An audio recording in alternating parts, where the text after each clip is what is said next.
하나님의 말씀을 봉독하겠습니다. 오늘 하나님의 말씀은 에스겔 16장 15절부터 34절까지 말씀입니다. 그러나 내가 내 화려함을 믿고 내 명성을 가지고 행음하되 지나가는 모든 자와 더불어 음란을 많이 행함으로 내 몸이 그들의 것이 되도다. 내가 내 의복을 가지고 너를 위하여 각색으로 산당을 꾸미고 거기에서 행음하였나니 이런 일은 전무후무하니라.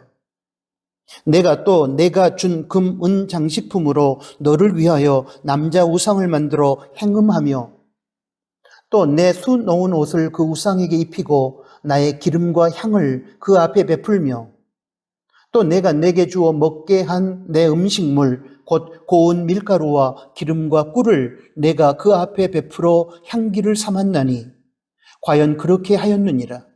주 여호와의 말씀이니라.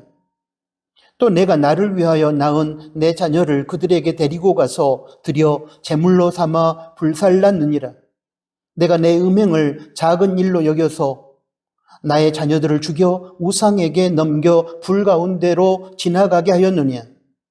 내가 어렸을 때에 벌거벗은 몸이었으며 피투성이가 되어서 발짓하던 것을 기억하지 아니하고 내가 모든 가증한 일과 음란을 행하였느니라. 주 여호와의 말씀이니라. 너는 화 있을진저 내가 모든 악을 행한 후에 너를 위하여 누각을 건축하며 모든 거리에 높은 대를 쌓았도다. 내가 높은 대를 모든 길 어귀에 쌓고 내 아름다움을 가증하게 하여 모든 지나가는 자에게 다리를 벌려 심히 음행하고 하체가 큰 내 이웃 나라 애굽 사람과도 음행하되 심히 음란히 하여 내 진노를 샀도다. 그러므로 내가 내 손을 내 위에 펴서 내 일용할 양식을 감하고 너를 미워하는 블레셋 여자 곧 내 더러운 행실을 부끄러워하는 자에게 너를 넘겨 임의로 하게 하였거늘 내가 음욕이 차지 아니하여 또 아수르 사람과 행음하고 그들과 행음하고도 아직도 부족하게 여겨 장사하는 땅 갈대아에까지 심히 행음하되 아직도 족한 줄을 알지 못하였느니라. 주 여호와의 말씀이니라. 내가 이 모든 일을 행하니 이는 방자한 음녀의 행위라. 내 마음이 어찌 그리 약한지 내가 누각을 모든 길 어귀에 건축하며 높은 대를 모든 거리에 쌓고도 값을 싫어하니 창기 같지도 아니하도다. 그 남편 대신에 다른 남자들과 내통하여 간음하는 아내로다. 사람들은 모두 창기에게 선물을 주거늘 오직 너는 내 모든 정든 자에게 선물을 주며 값을 주어서 사방에서 와서 너와 행음하게 하니 내 음란함이 다른 여인과 같지 아니함은 행음하려고 너를 따르는 자가 없음이며 또 내가 값을 받지 아니하고 도리어 값을 줌이라. 그런즉 다른 여인과 같지 아니하니라. 아멘. 방금 봉독한 에스겔 16장 15절부터 34절까지 말씀을 중심으로 오늘은 배신의 시대라는 제목하에 들려주시는 하나님의 말씀을 듣고 나누도록 하겠습니다. 이탈리아의 시인 단테는 말하기를 세상에서 사람을 배신하는 죄가 가장 크다고 했습니다. 단테가 쓴 신곡 지옥편에는 이런 내용이 나옵니다.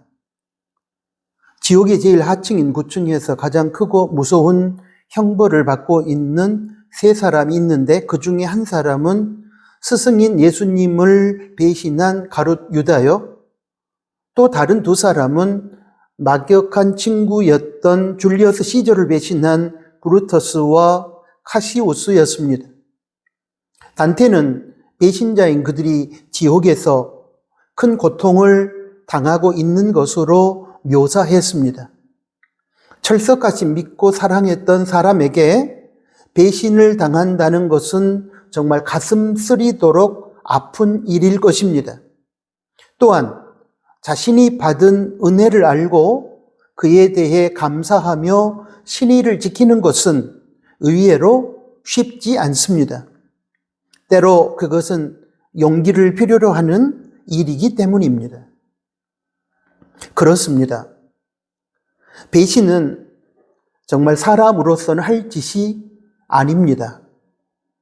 그럼에도 불구하고 사람들은 배신당했다고 분노하고 있으며 누군가를 배신자라고 성토하고 있으며 배신의 아픔 때문에 절망하고 있습니다. 이런 현상을 보면 우리는 지금 배신의 시대를 살고 있는 것이 확실합니다. 전에 우리가 이름을 말하면 다 알 수 있는 어떤 분이 대국민 연설에서 배신의 정치를 심판해 달라고 했던 말을 저는 지금도 기억하고 있습니다. 그때 제 마음에 찾아온 생각이 하나 있었습니다. 배신이라는 단어의 의미는 과연 무엇일까 하는 것이었습니다. 배신의 정치를 심판해 달라고 대국민 연설을 했던 그 사람은 배신이라는 단어를 무슨 의미로 사용했을까 하는 의문이었습니다. 사랑하는 나누는 가족 여러분, 우리는 배신이라는 단어의 의미를 제대로 알고서 사용하고 있는 것일까요? 세상 사람들이 일반적으로 말하는 배신의 의미는 자기 편에 있던 사람이 자기를 떠나서 다른 편으로 가는 경우를 말합니다. 이유와 상관없이 자기 편이었던 사람이 다른 편이 되면 우리는 배신자라고 비난합니다. 그런데 여러분, 배신이라는 단어를 그렇게 일방적으로 사용해도 되는 것일까요? 그것이 아니라면 성경이 말씀하고 있는 배신의 바른 의미는 무엇일까요? 성경이 말하는 배신의 의미는 두 가지 전제 조건을 가진 자리나 두 가지 전제 조건을 만족시켜 주었던 존재를 떠나가는 것을 말한다고 저는 생각합니다. 두 가지 전제 조건 중에 첫째는 참됨입니다. 둘째는 은혜입니다. 그러므로 두 가지 전제 조건을 가진 자리나 두 가지 전제 조건을 만족시켜 주었던 존재를 떠나는 것이 배신이라고 하는 성경적인 관점에 근거하여 정리해 보면 배신의 바른 의미는 이것입니다.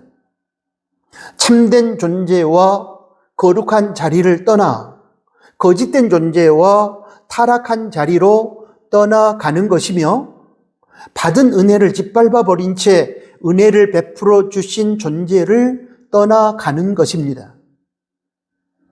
누군가에게 큰 도움을 받았고 많은 은혜를 입었다 할지라도 그 누군가가 거짓되고 그 자리가 타락했기 때문에 그 누군가와 그 자리를 떠나서 참된 다른 누군가에게로 가고 거룩한 다른 자리로 옮기는 것은 배신이 아닙니다. 그런 경우는 방향 전환이며 성경적인 용어를 빌리면 회개, 돌이킴이라고 불러야 마땅합니다. 거짓된 존재와 타락한 자리로부터 돌이켜서 참된 존재와 거룩한 자리로 돌아가는 회개의 행위인 것입니다. 우리가 잘 알고 있는 매국노 이완용은 자신의 세상적인 안위와 이익 때문에 나라를 일본에 팔아먹었습니다. 그는 거짓된 약탈자 일본에게 자신의 세상적인 안위와 이익을 위해 자신의 뿌리인 조국 대한제국을 팔아먹었습니다. 이완용은 이처럼 일신상의 안위와 이익을 위해 정의를 버리고 침략 집단인 악의 세력으로 갔으며 본질, 뿌리를 버렸기 때문에 역사는 그를 배신자라고 부르는 것입니다. 많은 사람들이 참됨과 거짓의 기준을 버린 채 자신의 세상적인 안위와 이익이라는 기준을 가지고 참된 존재와 은혜를 베풀어준 존재, 거룩한 자리와 은혜를 베풀어 준 자리를 쉽게 떠나가고 있습니다. 그것은 배신입니다. 그러나 거짓된 존재를 떠나 참된 존재에게로 돌아오거나 타락한 자리를 박차고 일어나 거룩한 자리로 돌아오는 것은 조금 전에도 말씀드렸지만 배신이 아니고 방향 전환이며 회개인 것입니다. 우리가 잘 알고 있는 베드로는 자신의 목숨과 세상적인 안위 때문에 예수님을 3번이나 부인하고 저주까지 했습니다.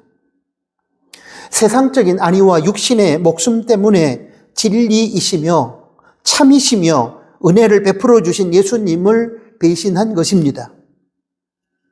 베드로에게 있어서 거기까지는 배신자였습니다. 요한복음 18장 15절부터 27절까지 내용입니다.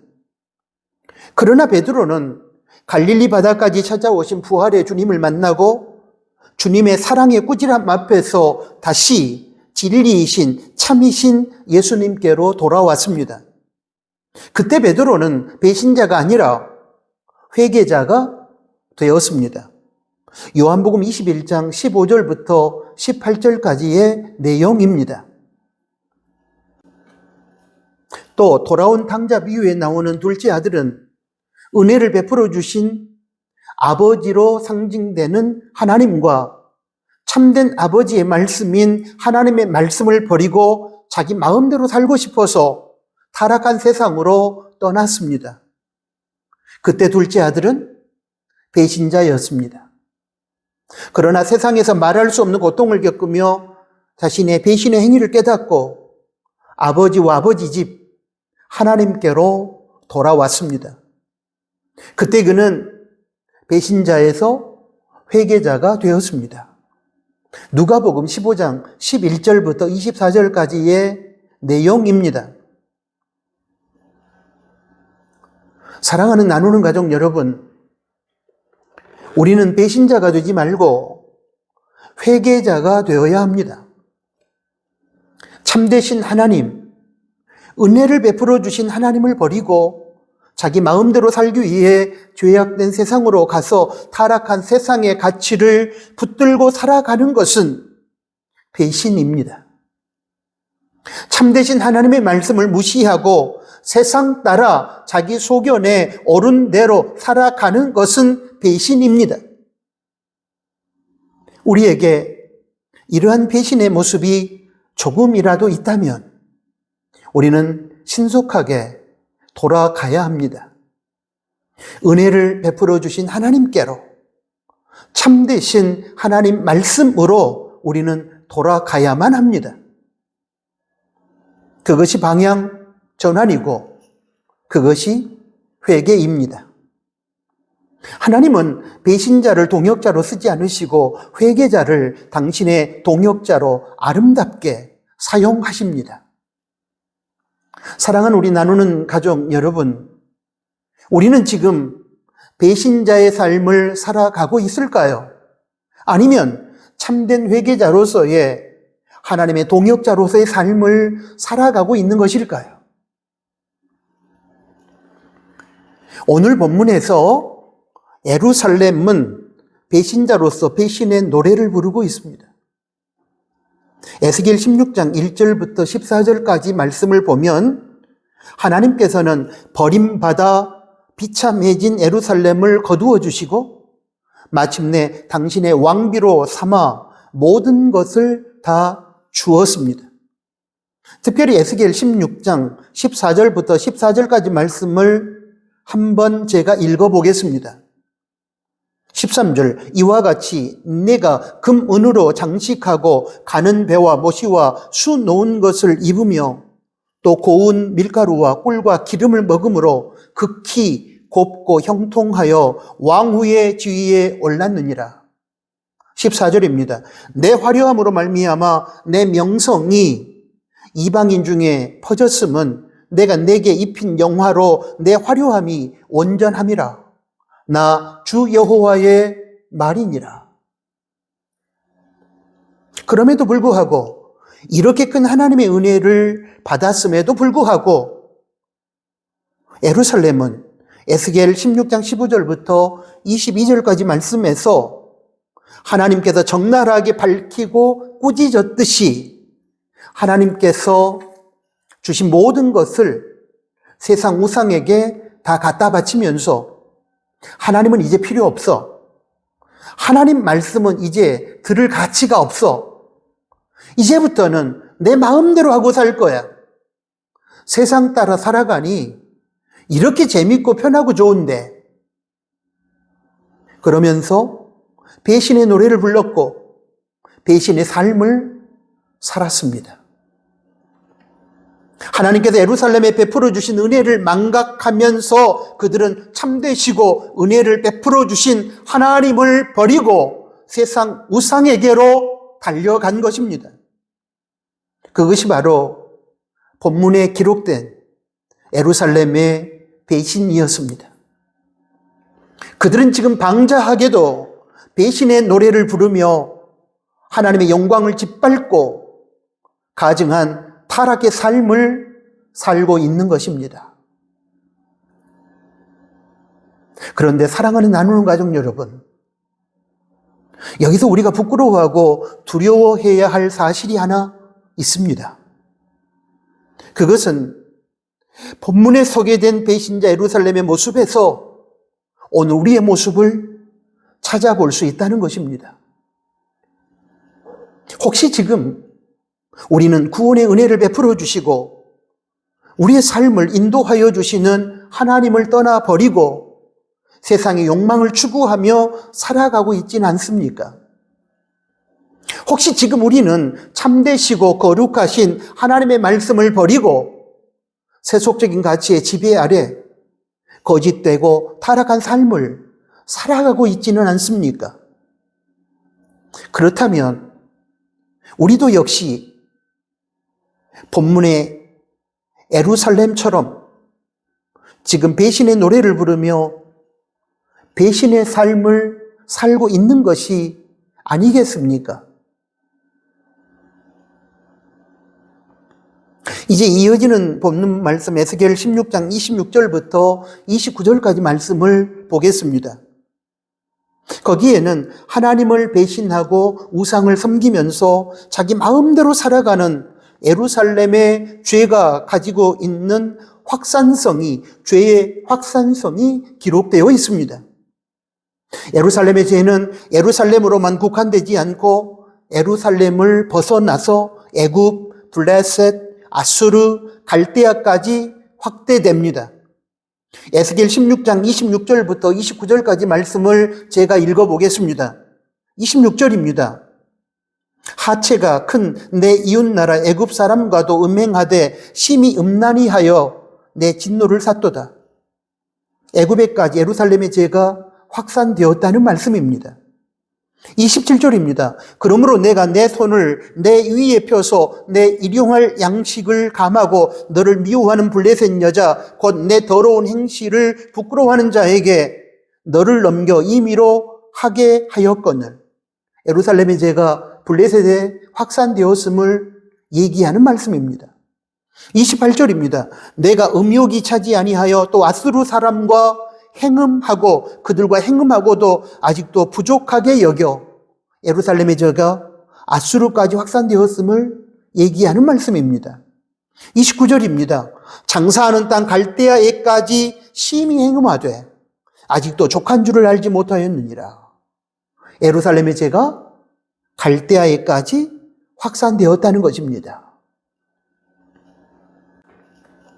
예루살렘은 하나님을 배신하고 자기 주거 지역에서만 죄를 짓는 것이 아니라 자기 주거 지역을 벗어나 더 큰 죄악의 세계로 나아간 것입니다. 이처럼 여러분, 죄는 곧바로 회개하고 즉시 정리하지 않으면 더욱더 큰 죄악으로 확대되는 확산성을 갖게 된다는 사실을 우리는 유념해야 할 것입니다. 그것뿐이 아닙니다. 예루살렘이 하나님을 떠나서 자기 마음대로 살아갈 목적으로 자행한 이 배신의 죄는 자기만 죄 짓는 것이 아니라 다른 사람들까지 죄 짓는 자리에 드렸습니다. 에스겔 16장 33절 말씀을 보겠습니다. 거기 보면 예루살렘은 선물을 주고 뇌물을 주어 사람들을 끌어들이고 그들과 함께 음행을 저지름으로 다른 사람들까지 죄짓게 만들었습니다. 에스겔 16장 33절 말씀을 제가 읽어보겠습니다. 사람들은 모두 창기에게 선물을 주거늘 오직 너는 내 모든 정든 자에게 선물을 주며 값을 주어서 사방에서 와서 너와 행음하게 하니. 여러분, 이 말씀은 죄가 전념성을 가지고 있음을 보여줍니다. 사랑하는 교회 여러분, 잊지 마십시오. 죄를 짓는 것도 악한 것이지만 다른 누군가를 죄의 자리로 이끌어 죄 짓도록 하는 것은 더욱 악한 것입니다. 그것이 바로 죄의 전념성입니다. 예루살렘의 죄, 즉 하나님을 배신하고 하나님의 말씀을 무시한 채 세상을 섬기며 자기 마음대로 살아가는 이 배신의 죄는 결국 더 큰 죄로 확산되었고 전념성을 가지고 다른 사람들까지 죄 짓도록 만들었음을 우리는 지금까지 살펴보았습니다. 죄는 곧바로 회개하지 않으면 이처럼 엄청난 확산성과 전념성을 가지고 우리가 속한 공동체를 오염시키고 다른 누군가를 죄 짓게 만드는 악성 바이러스와 같음을 우리는 결코 잊어서는 안 될 것입니다. 사랑하는 나누는 가족 여러분, 이제 설교를 마무리하겠습니다. 그렇다면 배신의 결과는 무엇일까요? 부끄러움을 당하는 것이요? 멸망하는 것이요? 죽음입니다. 로마서 6장 23절에서 하나님은 죄의 싹은 사망이라고 엄중하게 선언하셨습니다. 하나님께서는 에스겔서 16장 35절부터 43절까지 말씀에서 예루살렘의 배신의 죄에 대하여 심판하시고 예루살렘을 부끄러움에 처하게 하며 멸망에 이르게 할 것임을 분명하게 선포하셨습니다. 여러분, 어떻게 하면 좋겠습니까? 복잡할 필요도 없고 고민할 필요도 없고 질질 끌 필요도 없고 빙빙 돌릴 필요도 없습니다. 진리는 단순한 것입니다. 회개하면 됩니다. 하나님과 하나님 말씀으로 돌아오면 되는 것입니다. 사랑하는 교회 여러분, 이제 배신의 시대를 종식시키고 배신의 노래를 그치고 배신의 삶에서 돌이켜야만 합니다. 그리고 하나님께 돌아와 회개의 노래를 부르고 회개에 합당한 열매를 맺고 하나님께 대한 신의를 회복해야만 합니다. 은혜를 베풀어 주신 하나님, 참되신 하나님을 떠나는 것은 배신입니다. 여러분, 자신의 세속적인 이익 때문에 하나님을 버리고 세상으로 떠나 그곳에서 세상을 섬기고 악을 자행하며 타락된 삶을 살았던 우리가 다시 하나님께로 돌아오는 것, 그것은 반복해서 말씀드렸듯이 방향 전환이요, 회개입니다. 배신자는 부끄러움을 당하며 멸망하고 회개자는 회복되고 생명을 얻습니다. 그러므로 이 시간 저와 여러분에게 부탁합니다.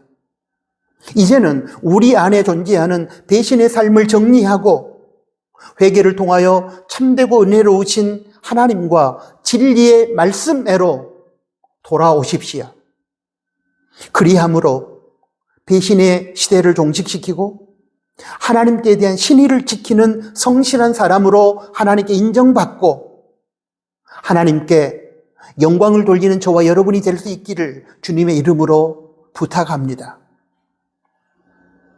이것이 바로 성도의 거룩한 삶이 아니겠습니까? 이렇게 살아야 우리가 배신의 시대를 종식시키고 하나님 안에서 서로 신뢰하며 사랑하는 아름다운 세상을 열어갈 수 있지 않겠습니까? 아멘. 하나님 아버지 감사합니다. 배신의 시대에 배신의 노래를 부르는 사람들로 가득한 세상에서 오늘 귀한 말씀을 통해서 우리도 하나님을 떠나 배신의 노래를 부르고 있음을 깨닫게 해주셔서 감사합니다. 이제 하나님을 떠나 세상 따라 살아갔던 이 배신의 삶을 종식시키고 배신의 노래를 그치고 회개자로 회개의 노래를 부르며 회개에 합당한 열매를 맺음으로 하나님께 영광을 돌리고 하나님께 가까이 나와 하나님을 신뢰하며 하나님과 아름다운 교제를 누리며 아름다운 세상을 만들어가는 저희 나누는 가족들이 되게 하여 주십시오. 예수 그리스도의 이름으로 기도합니다. 아멘.